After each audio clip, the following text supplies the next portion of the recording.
All right, welcome everyone to the 2022 Fellowship of the Fling presented by Discraft's virtual players meeting.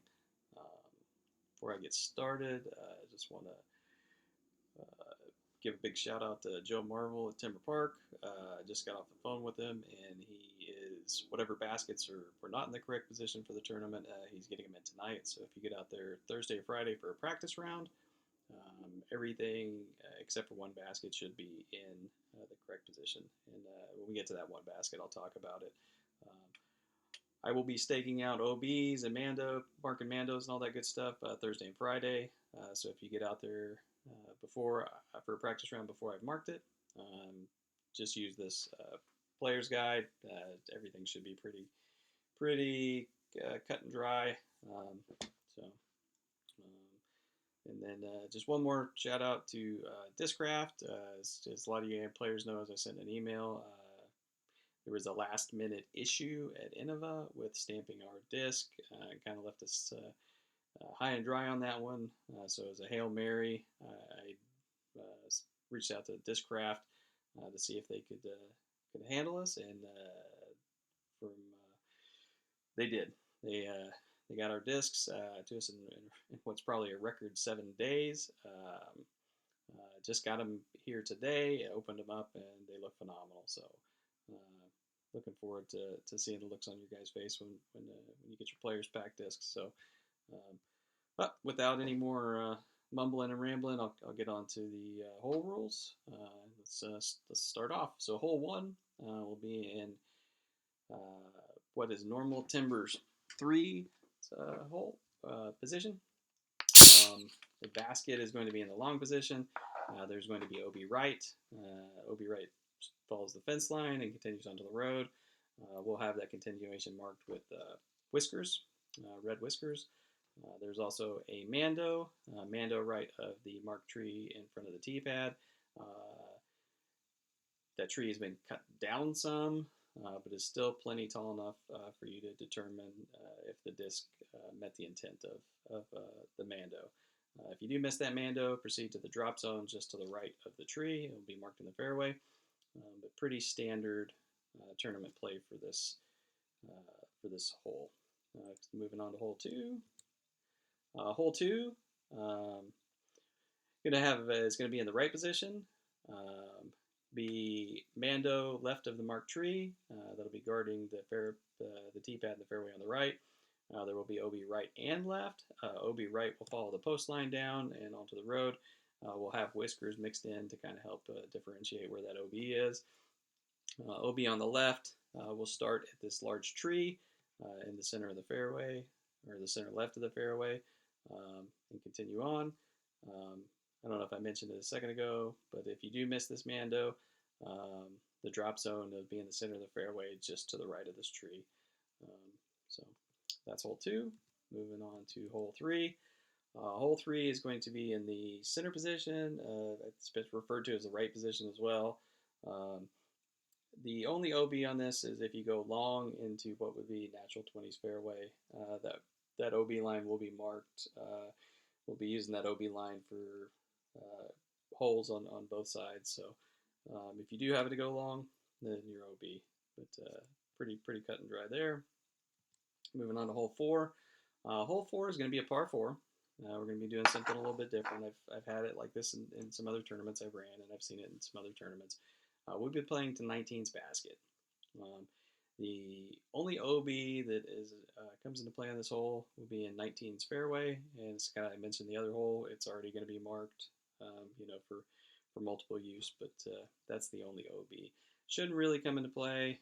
Maybe if you kind of have an errant upshot to the basket, it might happen, but that's the only OB that comes into play for this hole. So that's hole four. Moving on to hole five. Hole five will be in the long position. There's a Mando left of the marked tree. This tree will be it's there to protect the next hole's tee pad. There will be OB continuing, starting at that tree and marked around the basket. That's to keep you also off of their tee pad and fairway. Missing this Mando, proceed to the drop zone. The drop zone will be marked pretty close to where it is on this picture. It's going to be just to the right of the stump, what remains of the tree that was cut down. There will be OB left as well. OB left will go down the center of the fairway, and then we'll kind of naturally follow around this tree line here. So that is hole 5. Moving on to hole 6. Hole 6 will be Mando right of the marked tree in front of the tee pad. That'll be protecting the oncoming left side tee pad. There will also be OB left starting at that Mando tree and continuing on. That OB only comes into play for this hole. It doesn't come into play for the hole that would be coming back the other way on the left, so just know that. OB right will follow the post line, and we'll have, like I said, whiskers marked mixed in to kind of help differentiate where that line is. This will be on the long road position, and if you did miss the Mando, the drop zone will be just to the right of the marked Mando tree. So that's hole 6. Hole 7 will be in the long position. We will have OB right. It'll follow the road line. We'll have that marked off with whiskers going down the road to help differentiate. The utilities building area, that will be OB if your disc lands in it. If your disc does land in it, don't go climbing over the fence. Just leave your disc. Let me know, and we'll have the parks folks get it back for you.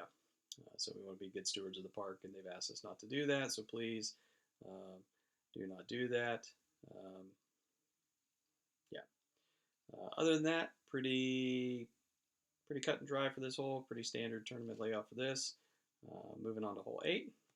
So hole 8 is going to be in the only position it's ever in. So there will be OB surrounding the basket. OB on the left will follow the road line. We'll have that marked with whiskers. That OB will continue around the basket and go to the tree that separates the basket and the next hole's tee pad, and then we'll come straight down the fairway, separating the two holes. Should definitely add some excitement to this hole. So that's hole 8. And let's move on to hole 9. So hole 9, this is going to be on the long mound position, and like I was saying before, there's going to be one basket that will not be in the position till tournament day, and that's this one. Parks won't put it in until the day of the tournament, just because they don't want discs flying into the road and hitting cars and whatnot. So you can if you do want to practice it, you can. It's not hard to tell where it is, the lock and the poster there.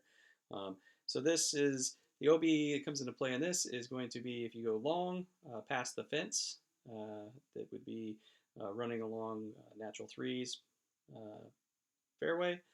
We will have a line where it stops that will go out to the road, and then that road area will be OB. So this will be marked out. Should be pretty clear, but essentially where the fence line stops, we'll run it to the road, and then all the road is OB. Other than that, that is hole 9. Hole 10, the creek hole. Mando right of the marked tree in the fairway. If you do miss that Mando, proceed to the drop zone. The drop zone will be marked, and it's just to the right of the tree. The basket is going to be in the right position.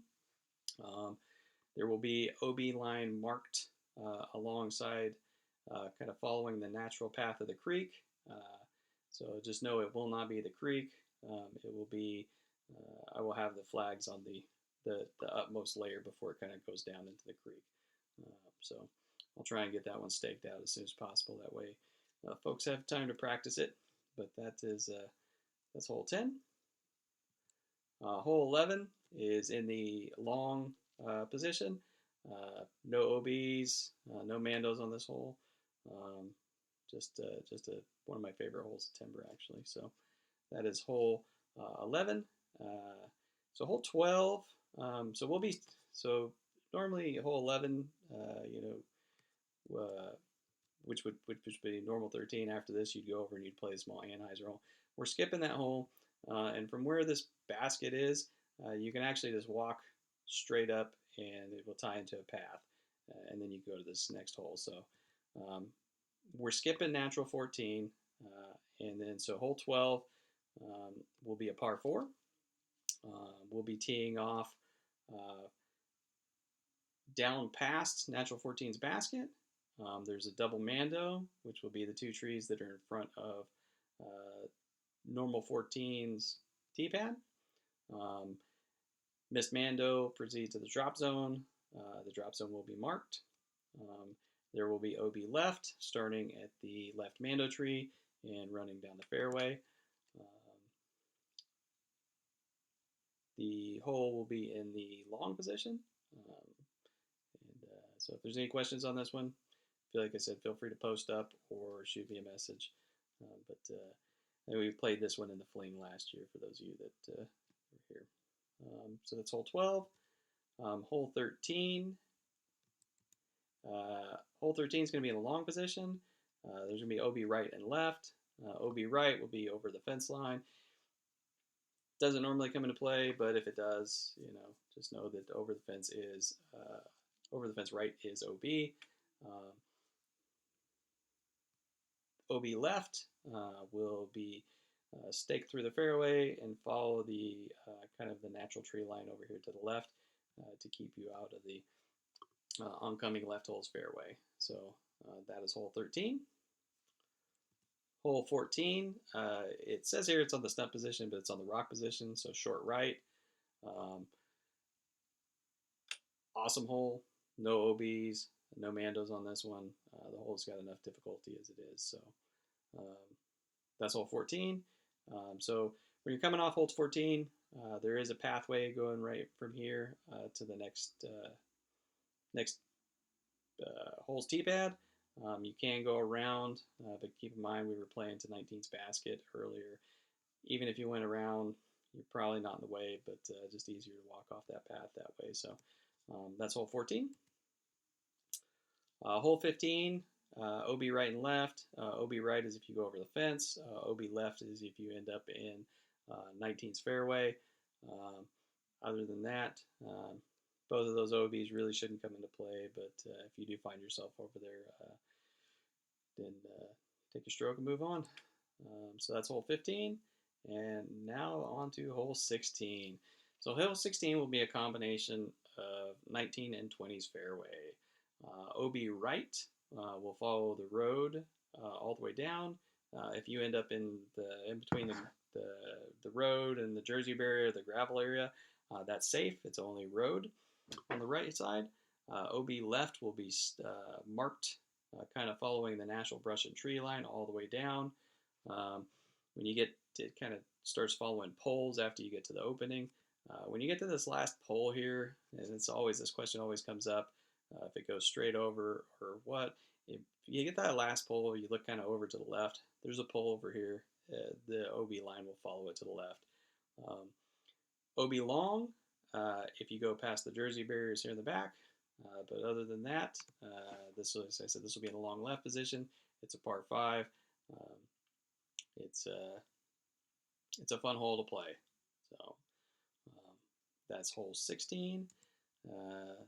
Hole 17, we'll be combining natural 20 and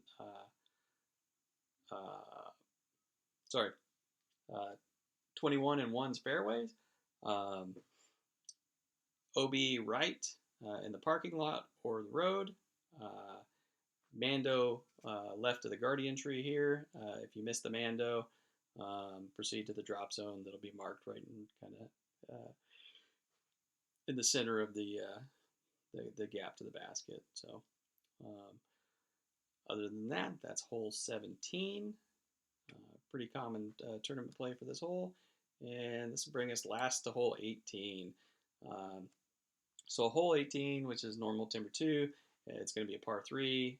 We will be teeing off from a tent pad just up and to the right from where the normal tee pad is. We played it like this last year at the fling. I was asked why I did that. It's just keeps you from any errant tee shots hitting a tree and messing with the folks just off to the left that it might be teeing off. So just that's the main reason why I moved the tee pad. So let's go over the OB for this one. This one plays as kind of like what I call a river style OB. So the OB begins here, by the camp host fence line. Once you get to the end of the fence line, we will start marking with the whiskers, and it'll follow the road line all the way down. We'll also mark the road line on the other side, and all of this area that it falls in between the markings is considered OB. That's why I call it kind of a river style. The fence line that runs along natural threes fairway, if you do happen to end up over there, your OB shouldn't come into play, but it has come up before, so just know that also that fence line is OB. Fun hole to play like this. I hope everyone enjoys it. So that's it for the kind of the virtual rule book, virtual players meeting. So I'll post tee times up early Friday, so everybody will kind of have some time to prepare. Pros are going to go out early both days, just to kind of help with the speed of play. First tee times will go off at 8:30 and kind of move every 12 minutes from there. So try and space it out enough to where we don't have any backups. Looking at the weather, it looks to be not the worst weather. One day, if you believe the weather, but just this is springtime in the Northwest, and so please pack accordingly. Bring your umbrellas and rain gear. So other than that, looking forward to having everyone out at the tournament. It's always a great event we like to host. With that, thanks again, everybody, and we will see you soon.